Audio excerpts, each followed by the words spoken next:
Good morning everyone. आज का हमारा टॉपिक है यूरेथ्रा का ट्रॉमा। लास्ट टाइम हमने यूरेथ्रा की एनाटॉमी देखी थी, आज यूरेथ्रा की ट्रॉमा देखनी है। यूरेथ्रा का जो हमारा छोटा सा टॉपिक है उसमें हमारा यूरेथ्रा की एनाटॉमी, उसके बाद जो यूरेथ्रा की इंजरी है वो बहुत ही इम्पोर्टेंट है। उसके बाद 2-3 छोटे से टॉपिक है, लेकिन ज़्यादा इम्पोर्टेंट हमारा होता है इंजरी टू द यूरेथ्रा। उसमें 2 पार्ट है, injury to membranous urethra and injury to the bulbous urethra. तो जो मेम्ब्रेनस यूरेथ्रा है that is posterior urethra, that is prostatic and membranous, ये 2 यूरेथ्रा है। पोस्टीरियर यूरेथ्रा में ये 2 पार्ट आते हैं। तो ये जो मेम्ब्रेनस यूरेथ्रा होती है जो प्रोस्टेट के नीचे आती है, तो उसकी ट्रॉमा है वो एक थोड़ा, उसमें थोड़ा मैनेजमेंट थोड़ा ज़्यादा आता है। तो पहले हम वो देखेंगे, उसके बाद बल्बस यूरेथ्रा देखेंगे, एंटीरियर यूरेथ्रा। तो जो हम देखने वाले हैं, सॉरी,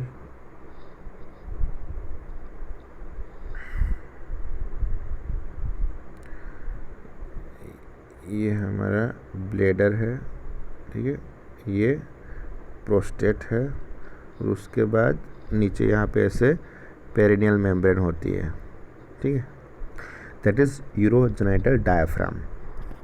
तो हमको जो इंजरी देखनी है वो है ये वाला पार्ट, ठीक है। ये जो प्रोस्टेट के अंदर जो पार्ट है ये वाली यूरेथ्रा, ये बहुत ही हार्डली इंजर होती है, हो सकती है, लेकिन ज़्यादा से जो ट्रॉमा होता है उसमें मोस्टली ये जो मेम्ब्रेनस पार्ट होता है यूरेथ्रा का वो ज़्यादा इंजर होने के चांसेस रहते हैं। तो हमको ये यूरेथ्रा का पार्ट है वो उसकी इंजरी देखनी है, ठीक है। तो यूरेथ्रा की इंजरी की कॉजेस क्या हो सकते हैं? Usually association with pelvic fracture in road traffic accident. Patient को रोड ट्रैफिक एक्सीडेंट हुआ है, पेल्विक का फ्रैक्चर हुआ है। तो अगर पेल्विस का फ्रैक्चर हुआ है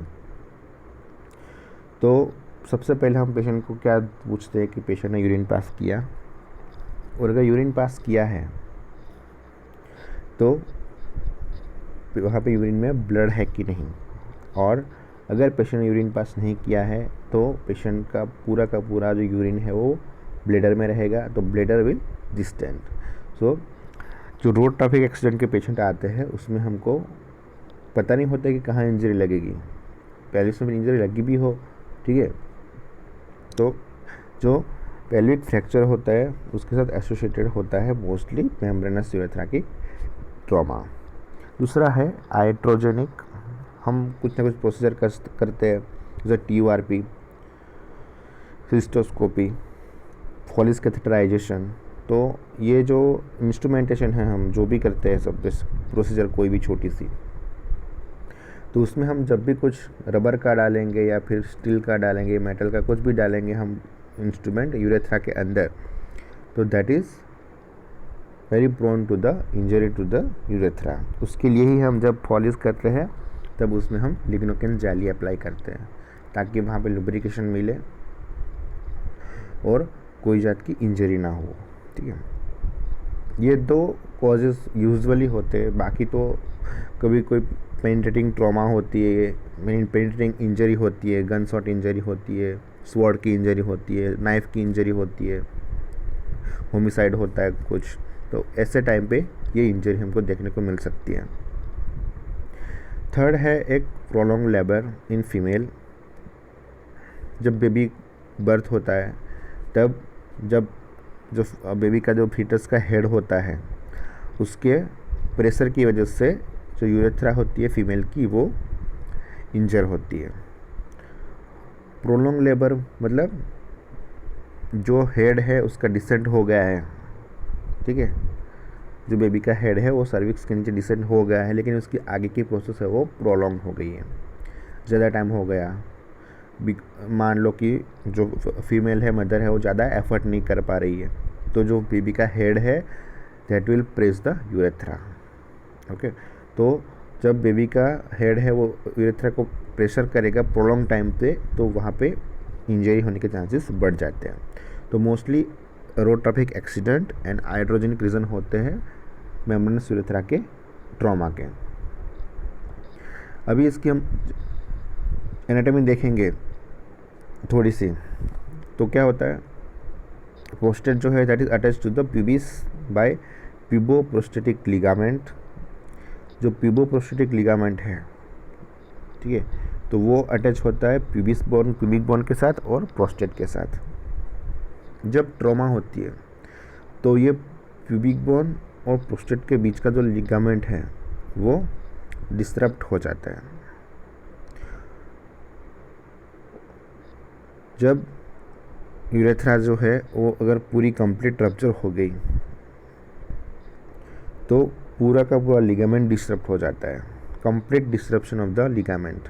अगर पार्शली रप्चर हुए यूरेथ्रा तो ये लिगामेंट इतनी ज़्यादा रप्चर नहीं होगी, लेकिन पार्शियल रप्चर होगी। तो complete rupture of urethra lead to the complete disruption of the ligament of puboprostatic ligament. अब ऐसा क्यों होगा? अब देखो, ये फिगर है, ये ब्लैडर है, ये प्रोस्टेट है, ये पेरिनियल मेम्ब्रेन है और ये यूरेथ्रा है और ये आगे की बल्बस यूरेथ्रा है, ये प्यूबिक बोन है, ठीक है। अभी ये जो प्यूबिक बोन है उसके और प्रोस्टेट के बीच में ऐसे प्यूबोप्रोस्टेटिक लिगामेंट होगा। अभी ये अगर यूरेथ्रा का रप्चर होता है तो ये जो प्यूबोप्रोस्टेटिक लिगामेंट है वो भी डिस्टर्ब हो जाता है, ठीक है। तो ये कनेक्शन डिस्टर्ब हो गया तो ये ब्लैडर एंड प्रोस्टेट जो इससे थोड़ा ये इतना पोर्शन बाकी है वो पूरा ऊपर चला जाएगा, क्योंकि क्या होगा, ये ब्लैडर है, ठीक है, ये प्रोस्टेट है। अभी हमारा इसके साथ कनेक्शन क्या क्या है, एक तो ये प्यूबोप्रोस्टेटिक लिगामेंट है और ये आगे की यूरेथ्रा है, ठीक है। अभी इंजरी हुई तो ये कनेक्शन है वो भी चला गया, कनेक्शन लॉस्ट हो गया, और ये कनेक्शन जो है ये भी यहाँ से लॉस्ट हो गया। तो क्या होगा, ब्लैडर यहाँ पे अंदर ब्लैडर में यूरिन होगा, तो क्या होगा कि ये जो पूरा का प्रोस्टेटिक यूरेथ्रा और ब्लैडर, ये जो पूरा जो स्ट्रक्चर बचा हुआ है वो पूरा एब्डोमेन में ऊपर चला जाएगा। ऊपर मतलब ज़्यादा ऊपर भी नहीं जाएगा, डायफ्राम तक भी नहीं जाएगा, लेकिन थोड़ा हाई लाइंग होगा। जब हम पेशेंट की पीआर करते हैं, पर रेक्टल एग्जामिनेशन, तो जैसे हम रेक्टम में फिंगर डालते हैं तो वहाँ पे डायरेक्टली हमको प्रोस्टेट पाल्पेट हो जाता है, तो वो नहीं होगा, वो थोड़ा हाई पाल्पेट होगा, और जो प्रोस्टेट होगा वो फ्रीली मोबाइल होगा, वो फिक्स होता है नॉर्मली। तो अगर ऐसे ट्रॉमा का पेशेंट आया और तुमने ऐसे पेशेंट की पीआर किया और उसमें तुमको ये देखने को मिला, तो समझ लेना कि पेशेंट की यूरेथ्रा इंजर हो गई है, ठीक है। तो उसको कहते हैं floating prostate. Prostate will float, ठीक है। हम फिंगर डालेंगे तो फिंगर के साथ पूरी एक तो हाई लाइंग, उसको हाई लाइंग प्रोस्टेट भी बोलते हैं। प्रोस्टेट थोड़ा हाई पाल्पेट होगा और वो थोड़ा मूविंग होगा, फिक्स होता है नॉर्मली, और अगर फिक्स नहीं है, डिस्टर्ब हो गया है तो मूविंग होगा, दैट इज़ फ्लोटिंग प्रोस्टेट। उसको वर्मुटन साइन भी कहते हैं, ठीक है। तो ये एक हमारी एनाटॉमी है वो जो तुमको जाननी है। इसमें तुमको याद रखना है प्यूबोप्रोस्टेटिक लिगामेंट, यहाँ पे होता है प्यूबोप्रोस्टेटिक लिगामेंट प्यूबिक बोन और प्रोस्टेट के बीच में, ठीक है। कभी कभी पेशेंट को ब्लैडर ट्रॉमा होता है, उसके साथ भी एसोसिएटेड हमको दिख सकता है। इनकम्प्लीट रप्चर अलोन में हैपन आफ्टर ट्रॉमा और इट में be associated with extra peritoneal rupture of the bladder. जो ब्लैडर का रप्चर होगा उसके साथ में कभी कभी क्या होता है कि यूरेथ्रा जो है वो भी कभी कभी रप्चर हो जाती है। कंप्लीट या फिर इनकम्प्लीट रप्चर हो जाता है, लेकिन यूजुअली इनकम्प्लीट रप्चर होता है जब एसोसिएटेड होता है ब्लेडर ट्रॉमा के साथ। ठीक है, अब जो पेशेंट को यूरेथ्रा को इंजरी होगी उसके साथ एक क्लासिफिकेशन है, दैट इज़ मैकलुम कालापिंटो क्लासिफिकेशन। इसमें 3 टाइप है, type 1, type 2 and type 3। Type 1 में सिर्फ पेशेंट को यूरेथ्रा में सिर्फ एक इंजरी होगी, जो यूरेथ्रा का म्यूकोजा है, वॉल है, उसका एलोंगेशन होगा, मतलब वहाँ से यूरिन लीक होगा, तो that is elongation of posterior urethral. मतलब टीयर हुआ है लेकिन पूरा डिस्टर्ब नहीं हुआ है, मतलब जो यूरेथ्रा है वो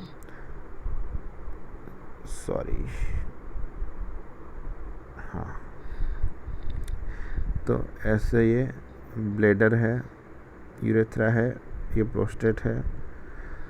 तो क्या होगा कि ऐसे एक रेंट बना है, ठीक है, ये डिस्टर्ब नहीं हुआ है, ये जो पूरा यूरेथ्रा है वो ऐसे इंटैक्ट है, जस्ट सिर्फ एक रेंट बना है। That is type 1। Type 2 that is prostate plucked of membranous urethra with extravasation of the urine above the sphincter only। तो ये हो गया टाइप 1, ठीक है। अब टाइप 2 में क्या होगा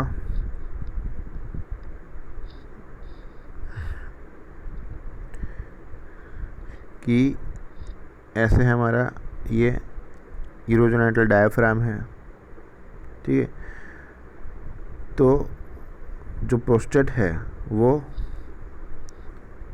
यहाँ से पूरा कनेक्शन लॉस्ट हो गया है, और जो यूरिन जो यहाँ पे ऐसे भरा पड़ा है वो क्या होगा, यहाँ से ऐसे घूमता रहेगा। That is extravasation of urine above the sphincter. ये जो है sphincter urogenital diaphragm, that is also act as external urethral sphincter. यहाँ पे स्पिंक्टर होते हैं। तो injury that leads to the prostate plucked out from the membranous urethra with extravasation of urine above the sphincter only, that is Vermeulen signs। Type 3 that is total destruction of urethra with extravasation of urine above and below the sphincter। मतलब जो injury हुई है, एक जो मैंने photo दिखाई थी, हाँ ये वाली, इसमें क्या है, यहाँ से भी इंजरी, यहाँ से भी डिसरप्ट है और यहाँ से भी डिसरप्ट है, ठीक है। अभी टाइप 2 में क्या था,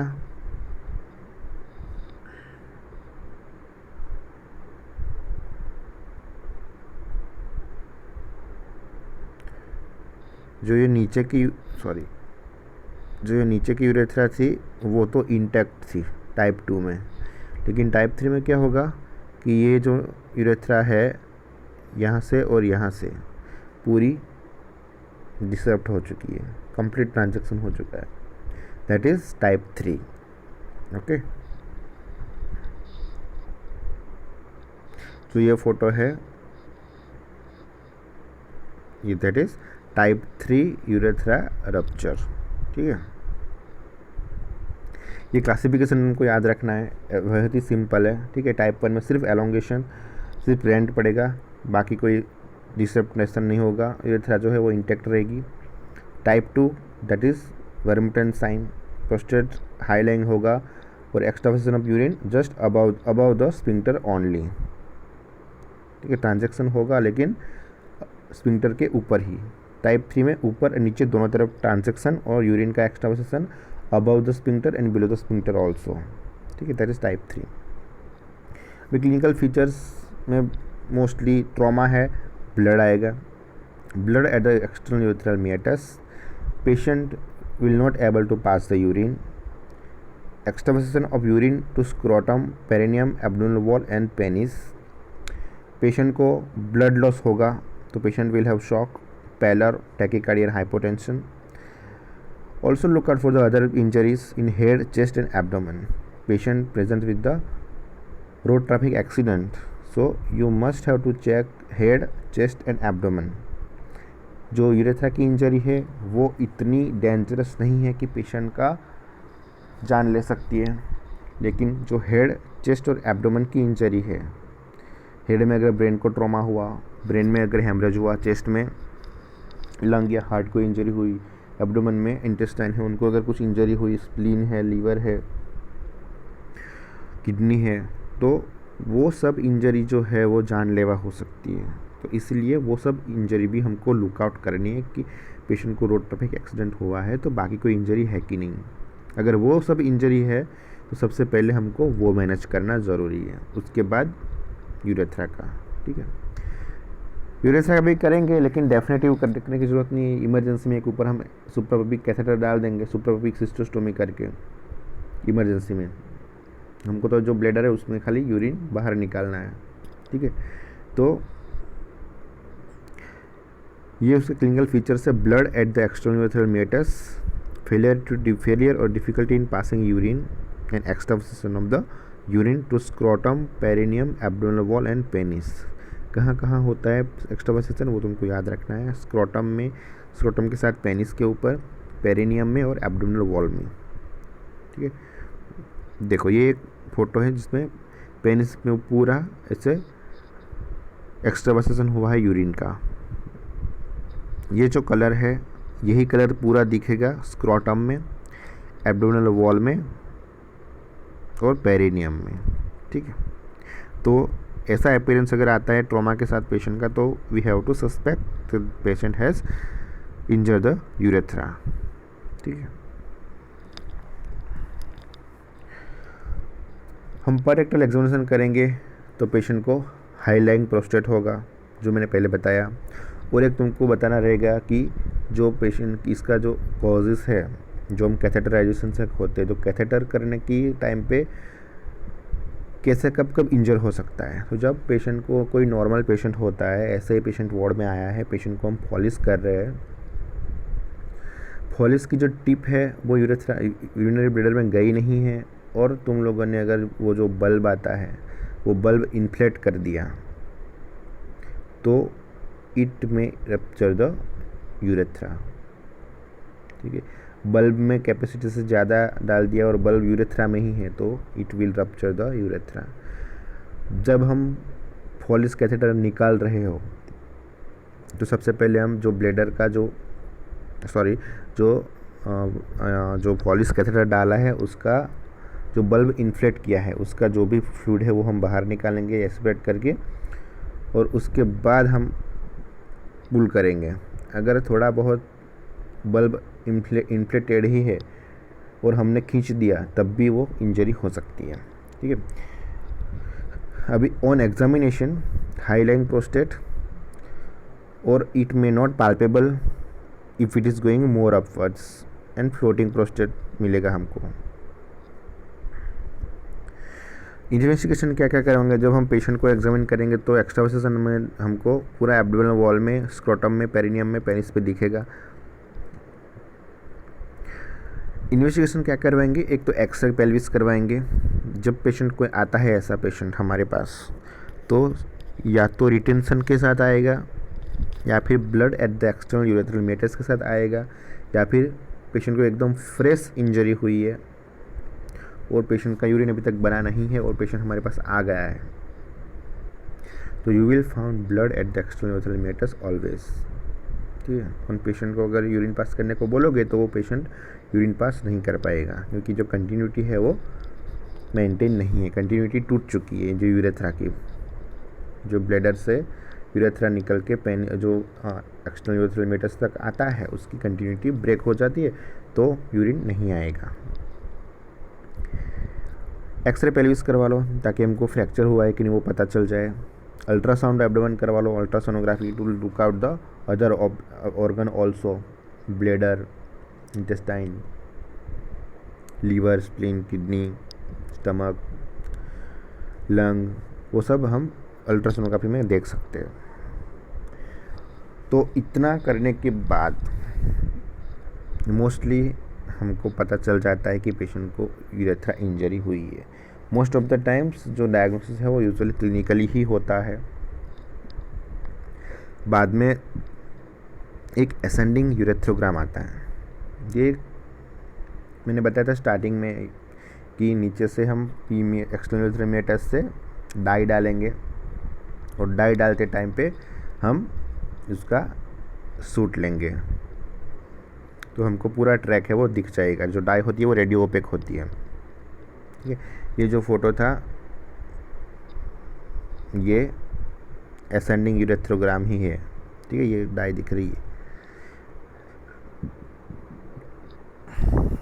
to see the type of injury, site of injury, foreign body अगर कुछ है अंदर या फिर ब्लेडर में इंजरी है कि नहीं, वो सब हमको असेंडिंग यूरेथ्रोग्राम में पता चल सकता है। तो ये थोड़ा लेटर स्टेज में करते हैं, एकदम डायरेक्टली इनिशियल स्टेज में नहीं करते हैं। ठीक है, मोस्टली क्लिनिकल डायग्नोसिस हो जाएगा उसके बाद हम करेंगे।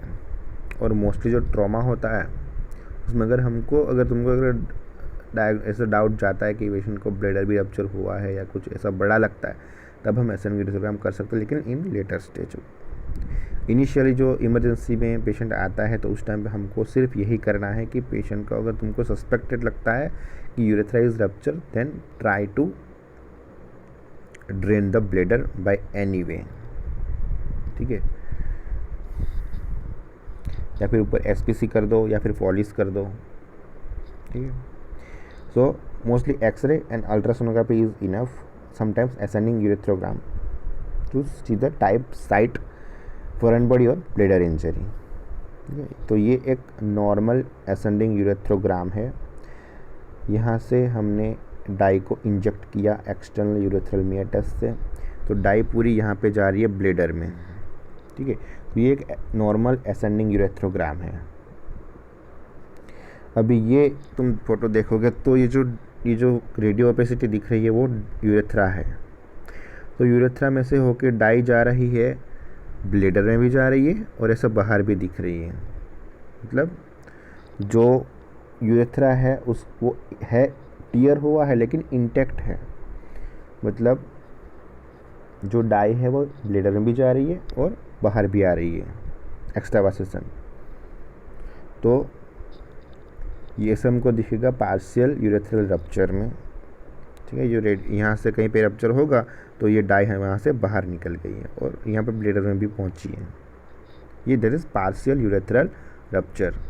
अगर कंप्लीट यूरेथ्रल रप्चर होगा तो देखो जो डाई है वो यहाँ से ऊपर गई ही नहीं है, सब डाई यहाँ की यहाँ पे ही है, यहाँ से ऊपर ब्लेडर में डाई गई ही नहीं है। ठीक है, तो that is complete rupture of the urethra. Treatment क्या करेंगे? एक बार हमको पता चला क्लिनिकली कि पेशेंट को यूरेथ्रा रप्चर है तो पेशेंट को साथ में शॉक होगा, तो उसको हम ट्रीट करेंगे, एंटीबायोटिक देंगे, फ्लूइड देंगे, ब्लड देंगे। अगर एब्डोमिनल इंजरीज है वो लुकआउट करेंगे, अगर वो कुछ इंजर है तो वो भी उसका मैनेजमेंट करेंगे। Then check the clinical diagnosis on clinical examination. जब हमको पता चले कि उसकी यूरेथ्रा इंजरी लग रही है, एंटेरियर यूरेथ्रा है कि पोस्टीरियर यूरेथ्रा है वो हमको पता नहीं है on base of clinical examination. तो ऐसे टाइम पे क्या करना है? Try to do Foley's catheter only once. एक बार एक फॉलिस का कैथेटर ट्राई करो अच्छे से जेली डाल के। If it passes to the bladder and urine comes, then keep it as it is। ठीक है, अगर यूरेथ्रा है उसमें से फॉलिस का कैथेटर चला गया और ब्लैडर में पहुंच गया, यूरिन आ गया, तो उसको ऐसे ही रहने दो 14 डेज तक। जो रप्चर हुआ है यूरेथ्रा का वो अपने आप ब्लैडर की जो फॉलिस कैथेटर की ट्यूब है उसके ऊपर हील हो जाएगा। बाद में 14 डेज़ के बाद हम वो फॉलिस निकाल सकते हैं। ठीक है, तो ये तो एक से जनरल ट्रीटमेंट हुआ कि इतना ही करना है, लेकिन अगर तुमको लगता है ऑन एग्जामिनेशन, ऑन पेरेक्टल एग्जामिनेशन, कि तुमको पता चल सकता है कि पार्शियल है कि कंप्लीट है, ठीक है, तो मान लो कि कंप्लीट रप्चर है, मीन्स फ्लोटिंग प्रोस्टेट है, तो means that is complete rupture है, तो हम उसकी एक्सप्लोरेटरी लेप्रोटोमी ही करना है। Bladder open from the above, हम एक मेटल की बुगी पास करेंगे, हमने ब्लेडर खोल दिया है, वहाँ से एक बुगी पास करेंगे, एक बुगी नीचे से पास करेंगे, दोनों को मैनिपुलेट करके दोनों को मिला देंगे। अब बुगी है वो क्या होती है, ये होती है bougie, that is urethral bougies with different size. जो टिप होती है, जो उसका डायमीटर होता है वो डिफरेंट टाइप का होता है। अब जो मैनिपुलेशन करेंगे वो कैसे करेंगे, ऐसे करेंगे, यहाँ से एक बुगी एंटर करेंगे, एक बुगी यहाँ से एंटर करेंगे। हमने पेशेंट को जब कंप्लीट रप्चर होता है, हमको पता चला गया कि प्रोस्टेट जो पूरा हाईलाइंग चला गया है, तो हम उसका एक्सप्लोरेटरी लेप्रोटोमी ही करनी पड़ेगी। उसके बाद ये ब्लेडर को ओपन करके ये यहाँ से बुगी डालेंगे, एक बुगी यहाँ से डालेंगे, यहाँ से, ठीक है, तो दोनों बुगी को मिला देंगे और मैनिपुलेट करेंगे, ठीक है। तो ये बुगी होती है, both are manipulated and meet each other. जो दोनों को एक साथ मिला के लोअर बुगी को नेगोशिएट करके जो बुगी है उसको ब्लेडर में पहुंचा देते हैं नीचे से। भी रेड रबर कैथेटर होता है, उसको टाई को टिप कर देंगे हम लोअर यूरेथ्रा की बुगी के साथ, और बाद में यही कैथेटर की हेल्प से हम क्या करेंगे कि टिप ऑफ द फोलिस कैथेटर है वो हम फोलिस की कैथेटर तक ब्लेडर की कैविटी तक पहुंचा सकते हैं। हम क्या करेंगे, ये थोड़ा कॉम्प्लिकेटेड है,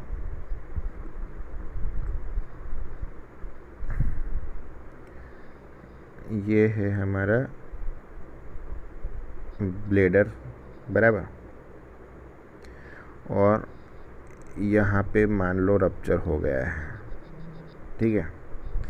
तो हम क्या करेंगे, एक मेटल की बुगी है उसको यहाँ से यहाँ डालेंगे, और बाद में हमने ये ब्लेडर भी खोल दिया है,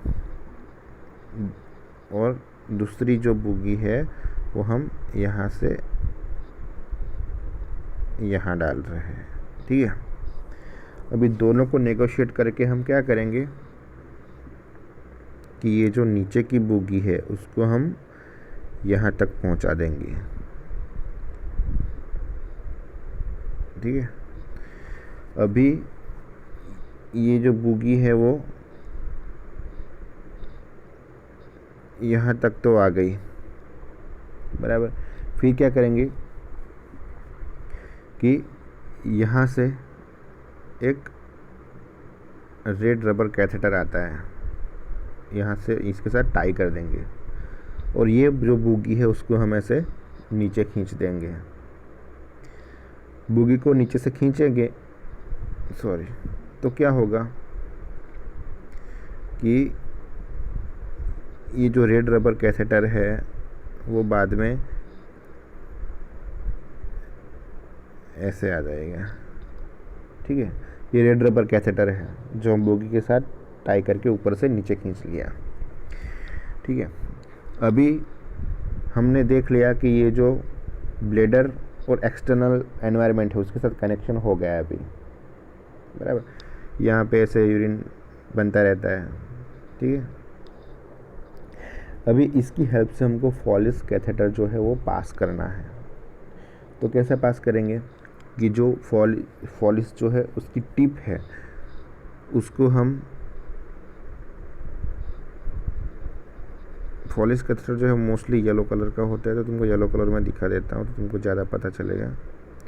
उसको हम यहाँ के इसके साथ इसकी टिप को टाई कर देंगे, ठीक है। फिर क्या करेंगे, ये जो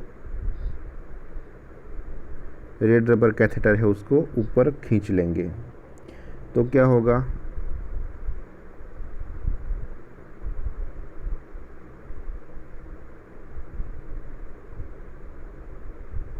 कि रेड रबर कैथेटर को तो हमने ऊपर खींच लिया,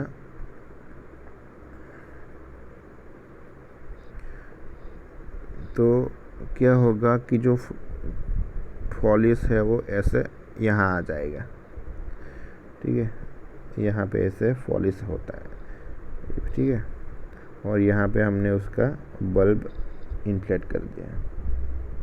तो ये होती, ऐसे हम डालते हैं फॉलिस को, रेल रोड टेक्निक भी कहते हैं, ठीक है। तो ये हो गया। उसके बाद क्या होगा, आफ्टर समटाइम्स 14 डेज़ के बाद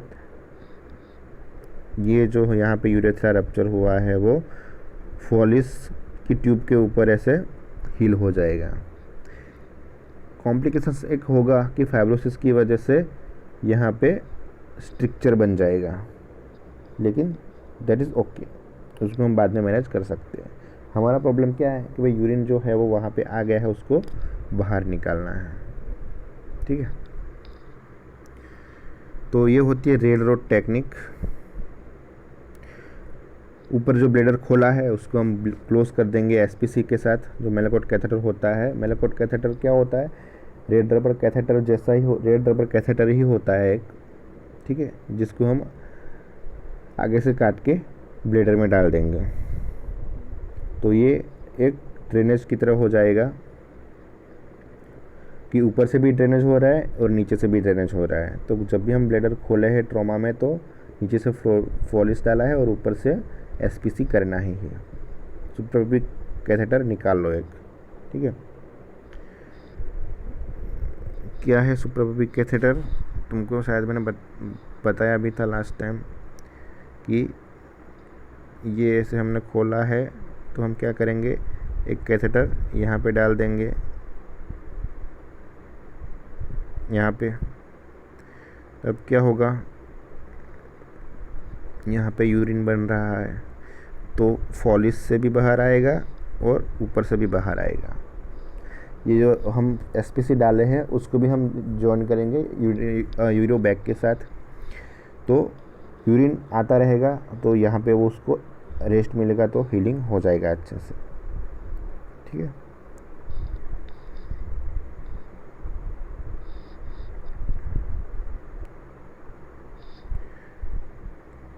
हाँ, that is rail road technique. तो ये समझ आ गई। तो ये इससे हमको सिर्फ एंटर करना है फॉलिस की टिप को ब्लेडर में ताकि वो ड्रेन हो जाए। ये ओपन टेक्निक थी एक्सप्लोरेटरी लैप्रोटोमी की, दैट इज़ यूरेथ्रल बुगीज। अभी हमको पता चला कि भाई एक रप्चर है वो इनकम्प्लीट है, तो क्या करेंगे। उसमें 2 अप्रोच है, मिचेल एंड ब्लैंडी, ये तुमको नाम याद रखने हैं। मिचेल जो था उसने ऐसा अप्रोच बताया कि जब भी कोई ऐसा तुमको लगता है कि पेशेंट को यूरेथ्रा रप्चर है, पार्शियल यूरेथ्रा रप्चर लग रहा है, तो do not pass the catheter from below, ये इसका सोचना था मिचेल का, ठीक है। हमारे सर्जरी में बहुत सारे सर्जन होते हैं जो अपनी अपनी टेक्निक्स बताते हैं ओल्ड टाइम में, तो क्या कि वो लोग अपने एक्सपीरियंस से बताते हैं कि ऐसा ऐसा हो सकता है, तो जो बेस्ट होता है पेशेंट के लिए वो हमको करना होता है। जिस टाइम पे पेशेंट को जिस सिचुएशन में हमको है उस हिसाब से हमको डिसीजन लेना है कि कौन सी टेक्निक करनी है। तो मिचेल जो था वो ऐसा बोला कि do not pass the catheter from below, it में डैमेज द स्फिंक्टर मैकेनिज्म, जो एक्सटर्नल स्फिंक्टर है उसको डैमेज कर सकता है एंड बाद में उसको यूरिनरी इनकंटिनेंस हो सकता है। तो तुम क्या करो कि भाई एसपीसी कर दो using Malecot catheter and disturb the patient with SPC. Patient आया फुल ब्लेडर के साथ, वो तो तुम अंडर सोनोग्राफी गाइडेंस एसपीसी कर दो। आफ्टर 3 to 6 वीक्स जहाँ पे इंजरी हुई है यूरेथ्रा में, मतलब सॉरी मिचेल जो था उसने क्या किया कि भाई यहाँ पे भाई इंजरी हुई है, ठीक है, उसने क्या किया कि नीचे से भाई फॉलिश डालना ही नहीं है, तुम बस एक काम करो, यहाँ पे एक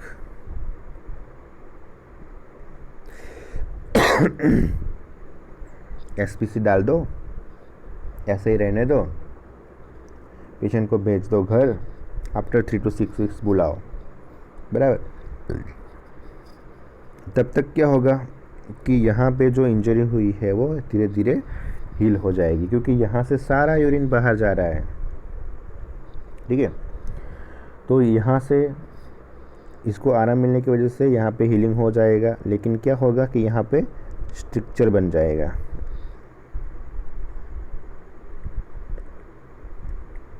स्ट्रक्चर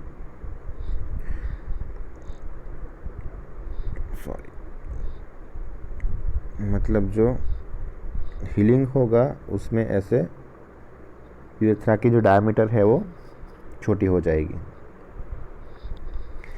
तो स्ट्रक्चर जो है उसको बनने दो, उसको हम बाद में इजीली मैनेज कर सकते हैं, क्योंकि एक्यूट टाइम में पेशेंट को इन्फ्लेमेशन होता है तो उस टाइम पे हम ये सब मैनेज करना थोड़ा डिफ़िकल्ट होता है। तो जब इन्फ्लेमेशन सबसाइड हो जाता है उसके बाद अगर स्ट्रक्चर बन गया तो उसको हम डायलेटेशन कर सकते हैं, ठीक है। डू असेंडिंग यूरेथ्रोग्राम, हमको पता चल जाएगा कि भाई कहाँ पे स्ट्रक्चर बना है। After that try dilatation via endoscope, endoscope डाल के डायलेटेशन करो। डायलेटेशन करने के बाद एक फॉलिश कैथेटर है वो पास कर दो और पेशेंट को डिस्चार्ज कर दो बाद में। तो मिचल ने बोला फॉलिश मत करो, डायरेक्टली एसपीसी कर दो, घर भेज दो, 3 to 6 वीक्स के बाद वापस बुलाओ और उसको स्ट्रक्चर बना है उसको एंडोस्कोपी करके डायलेट कर दो और फॉलिश रख दो। तो ये मिचल जो होता है उसने सोचा था। ब्लेंडी था, उसने क्या बोला कि भाई एक अटेम्प्ट तो करो, एक अटेम्प्ट करो कि भाई एक सॉफ्ट कैथेटर है वो पास हो जाए और कंटिन्यूटी मेंटेन हो जाए। सिर्फ एक अटेम्प्ट किया, अगर नहीं हुआ तो दूसरी मत करो। If this fails directly SPC कर दो। वेरी नेक्स्ट डे, आज पेशेंट आया, तुमने फॉलिश ट्राई किया, नहीं गया, एसपीसी कर दिया और दूसरे ही दिन उसको एक्सप्लोरेटरी लैप्रोटोमी में लो। Bladder open from the above, flexible cystoscope होता है उसको नीचे से पास करेंगे और उसकी हेल्प से वहाँ पे कैथेटर रख देंगे, फॉलिश कैथेटर, ठीक है। कैथेटर के ऊपर बाद में वो हील हो जाए। Bladder close with the SPC using Malecot's catheter. Blandy and Mitchell दोनों के ही उसमें ये था कि दोनों में ही स्ट्रक्चर तो बनेगा ही बाद में और बाद में उसका डायलेटेशन भी करना ही पड़ेगा, ठीक है। The patient present later, sometimes incomplete urethra rupture और पेशेंट प्रेजेंट लेटर, डायरेक्टली उसको एसपीसी कर दो, कुछ मत करो, एसपीसी कर दो। 3 महीने बाद वहाँ पे स्ट्रक्चर बन जाएगा अच्छे से और तो उसको डायलेटेशन कर दो 3 महीने के बाद, ठीक है। तो ये ट्रीटमेंट है मेम्ब्रेनस यूरेथ्रा जो रप्चर होती है उसकी। हील होने दो। अगर सिंपल एक क्या है कि भाई फॉलिश करो, अगर नहीं हुआ बराबर तो एसपीसी कर दो। एसपीसी करने के बाद 3 मंथ बाद बुलाओ, स्ट्रक्चर बन गया होगा नीचे, उसका डायलेटेशन कर दो, फॉलिश रख दो, बात ख़त्म, ठीक है। कॉम्प्लिकेशंस क्या हो सकते हैं? यूरिनरी इनकंटिनेंस, क्योंकि जो स्फिंक्टर है उसको रप्चर हो, उसको इंजरी होगी, इम्पोर्टेंस होगा, स्ट्रक्चर यूरेथ्रा होगा और इन्फेक्शन होगा, ठीक है। तो ये कॉम्प्लिकेशंस हो सकते हैं जो हम सर्जरी करते हैं उसकी वजह से। क्या होता है कि वहाँ पे स्पाइनल वेसिकल्स है और वहाँ की जो वेन्स है, जो वहाँ का जो नर्वस प्लेक्सस है वो सब इंजरी होती है, तो पेशेंट को इम्पोर्टेंस भी हो जाता है, ठीक है। अब जैसे मेम्ब्रेनस यूरेथ्रा का रप्चर हुआ था उसके जैसे जो मेम्ब्रेनस यूरेथ्रा है वो पोस्टीरियर यूरेथ्रा है। यही एक मेन टॉपिक है जो हमको ट्रॉमा में पूछते हैं यूरेथ्रा में। तो एंटीरियर यूरेथ्रा का रप्चर है वो एक छोटा सा, बहुत ही छोटा सा इसके जैसा ही है। तो जो एंटीरियर यूरेथ्रा है जिसमें पेनल यूरेथ्रा आएगा और बल्बर यूरेथ्रा आएगा, तो उसमें थोड़े कॉजेज थोड़े अलग हो जाएंगे। आरटीए तो है ही, लेकिन थोड़ा इंजरी अलग हो जाएगी due to fall astride injury. Loose manhole covers, sailors in ship, cyclist, gymnasium injury, ये जो सब होते हैं तो उससे क्या होगा कि पेशेंट को जो इंजरी होगी वो कहाँ होगी, जो पेनल यूरेथ्रा है उसको इंजरी होगी ज़्यादा, बल्बर है उसको बाहर होती है उसको इंजरी होगी। तो लूज मैनहोल व कवर्स होते हैं तो कवर के ऊपर पैर गिर जाता है पेशेंट का तो पूरा का पूरा जो यूरेथ्रा है वो एंटेरियर यूरेथ्रा इंजरी हो सकती है। जो सेलर्स होते हैं शिप में काम करते हैं तो शिप में उनको काम करते टाइम पे बहुत बार ऐसे दौड़ना फिरना होता है तो उस टाइम पे उनको वहाँ पे इंजरी हो सकती है क्योंकि वहाँ पे उनको लकड़ी के ऊपर बैठना होता है। साइकिलिस्ट होते हैं तो साइकिलिस्ट साइकिल होती है उसके आगे जो साइकिल का डंडा होता है तो वो डंडे के ऊपर गिर जाने की वजह से भी पेशेंट की यूरेथ्रा रप्चर हो सकती है, उसके जैसे जिम्नासियम इंजरी हो सकती है। तो इसमें एक ट्रायड आएगा क्लिनिकल फीचर्स का कि blood at the external urethral meatus, perineal haematoma and retention of urine. ये 3 क्यों हुआ, ब्लड क्यों आया, क्योंकि वहाँ पे पेशेंट को इंजरी हुई है यूरेथ्रा में तो ब्लड आएगा ही। पेरिनियल हीमेटोमा होगा क्योंकि जो ब्लड और यूरिन है वो इंजरी हुई वहाँ से बाहर आएंगे और स्किन और सबक्यू के नीचे जो प्लेन है वहाँ पे कलेक्ट हो जाएंगे। Anterior abdominal wall, scrotum, penis जो मैंने फ़ोटो बताई थी वो, ठीक है। And retention of urine, patient will not able to pass the urine. ऐसे जब पेशेंट रप्चर होता है तो मे भी कंप्लीट होता है या इनकम्प्लीट होता है, टोटल होता है या फिर पार्शियल होता है। ये टाइप है रप्चर के। इन्वेस्टिगेशन सेम ही होगा, एक्सरे पेल्विस जैसे हमने उसमें करवाया था मेम्ब्रेनस में, सोनोग्राफी एब्डोमेन, और most of the time clinical diagnosis ही होता है। ट्रीटमेंट में हम क्या करेंगे कि advise the patient not to try to pass the urine as it may lead to extravasation of urine. Try करो कि भाई कैथेटराइजेशन ही कर दो डायरेक्टली पेशेंट को ऑपरेशन थिएटर में लेके जाके। ओटी में जाके इसलिए करना है कि अगर कुछ ज़्यादा होता है दिक्कत, ज़्यादा कोई प्रॉब्लम आती है, ब्लीडिंग ज़्यादा होता है या पास नहीं होता, कुछ होता है ऐसा तो हम एक्सप्लोर कर सकते हैं। If it pass to the urinary bladder left as it is, जो ओटी में लेके गए फॉलिस ट्राई किया, अगर चला गया ब्लैडर में और यूरिन आ गया बाहर तो उसको ऐसे ही रहने दो। अगर वहाँ पे पेरिनियल हीमेटोमा हुआ है तो उसको ड्रेन कर लो under spinal anaesthesia. Start IV antibiotic, keep the patient observation 4 to 5 days। Healing will take place on catheter tube and manage stricture later. After 3 to 6 weeks उसके जैसे ही मेम्ब्रेन्स के जैसे ही हम स्टिक्चर को मैनेज कर लेंगे। तो दोनों यूरेथ्रा के रप्चर में हमारा एम क्या है कि यूरिन को ड्रेन करना है। If catheter fail to pass then under general anaesthesia do SPC. ऊपर एसपीसी कर दो ओपन करके। जो बल्बस यूरेथ्रा है that expose to the perineal midline incision, perineum में हम मिडलाइन इंसिजन रखेंगे तो वहाँ से हम बल्बर यूरेथ्रा को एक्सपोज कर सकते हैं। जहाँ पे टीयर हुआ है उसको स्यूचर कर दो, फिर वहाँ से कैथेटर पास कर दो और कैथेटर के ऊपर यूरेथ्रा पर स्टिच ले लो। पेरिनियम में एक ड्रेन रख लो, मैं समझाता हूँ ये कैसे करते हैं। अगर स्यूचरिंग पॉसिबल नहीं है तो हम कर देंगे perineal urethrostomy. After 3 month reconstruction of the continuity by the connecting the two open toe end of the urethra. तो अंडर जनरल एनेस्थीसिया रिकन्स्ट्रक्शन कर देंगे वापस कंटिन्यूटी के आफ्टर 3 months। अगर स्यूचरिंग नहीं कर पाए यूरेथ्रा का तो पेरिनियल यूरेथ्रोस्टोमी कर दो। अभी जो एंटेरियर यूरेथ्रा है उसका इंजरी हुई, ठीक है, ये थोड़ा मैं बड़ा ड्रॉ करता हूँ ताकि तुमको पता चले। अभी मान लो कि यहाँ से यूरेथ्रा रप्चर हो गई है, ठीक है, ये पेरिनियल मेम्ब्रेन है, ठीक है। तो हमारा जो काम है वो मोस्टली ये बल्बर यूरेथ्रा में होगा अगर वहाँ की इंजरी है तो हम क्या करेंगे कि अगर फॉलिस का कैथेटर जो है वो अगर ऐसे यहाँ से पास हो गया यहाँ से यहाँ तक, तो उसको ऐसे रहने दो। यहाँ पे जो है ये अपने आप हील हो जाएगा, स्ट्रक्चर बनेगा, लेकिन वो हम बाद में मैनेज कर सकते हैं।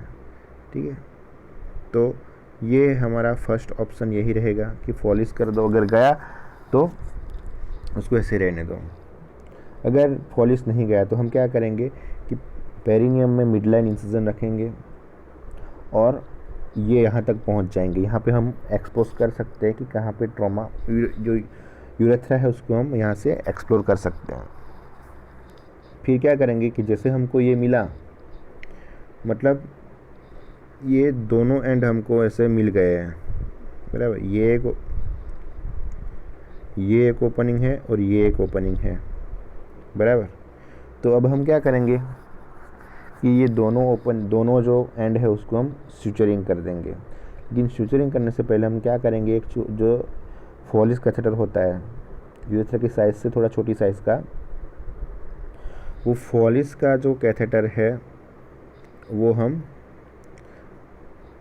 एक्सटर्नल यूरेथ्रल मीटर से डालेंगे, फिर यहाँ तक आएंगे, यहाँ तक तो आ ही जाएंगे। अब ये पूरा एरिया हमारा ओपन किया हुआ है, तो बाद में ये टिप को हम यहाँ पे गाइड कर सकते हैं। यहाँ पे भेजने के बाद इसको पुश करके यहाँ तक भेज सकते हैं। ये जो येलो कलर का है वो फॉलिस कैथेटर है। अभी ये कंटिन्यूटी मेंटेन हो गई फॉलिस तो टेम्परेरीली। बाद में क्या करना है, ये दोनों को ऐसे स्टिच ले लेना है, बराबर। और यहाँ पे थोड़ा बहुत ऊजिंग होगा या फिर लीक होगा, वो ड्रेन करने के लिए यहाँ पे एक ड्रेन रख दो, यूरेथ्रा के बाहर का स्पेस है उसको। ठीक है, और वह पेरिनियम में एक ड्रेन रखेंगे, वो अपने आप धीरे धीरे आना बंद हो जाएगा। तो ये ट्रीटमेंट है एंटीरियर यूरेथ्रा रप्चर की। फॉलिस पास करो, फॉलिस पास नहीं हुआ ओपन करो, पेरिनियम से ओपन करो, दोनों एंड ढूंढ लो, ऊपर से फॉलिस डालो और फॉलिस के ऊपर ऐसे स्टिच ले लो। ठीक है, so this is all about injury to the urethra, anterior urethra and posterior urethra. दोनों की एनाटॉमी तुमको पता है, और एक क्लासिफिकेशन याद रखना है मेम्ब्रेनस में, और उसमें नाम था एक rail road technique, Mitchell and Blandy. और एंटीरियर यूरेथ्रा है वो बहुत ही सिंपल है, उसमें ज़्यादा कुछ करना नहीं है, हमको बस जो भी है उसको मैनेज कर जैसे फॉलिस कर लेना है। अगर फॉलिस नहीं गया तो ओपन करके फॉलिस करना है। ठीक है, तो कोई भी कन्फ्यूज़न हो तुम पूछ सकते हो। तो यूरेथ्रा में मोस्टली यही एक टॉपिक है जो यूजुअली एग्ज़ाम में आता है।